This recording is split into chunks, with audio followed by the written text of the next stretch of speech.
Dar viena pavasario diena, truputį vėjuota, bet šiandien karjeras ir tikslas ešeriai.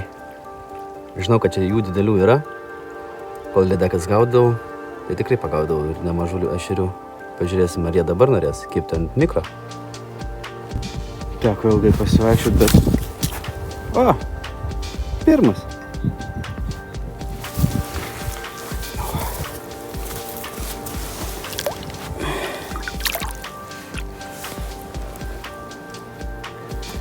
Nu, aš jau buvau šiandieną nurašęs visiškai dieną.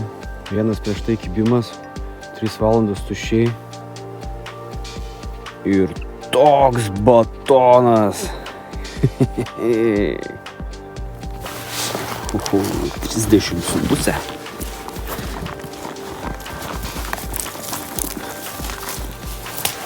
Nudžiugink dar kitus.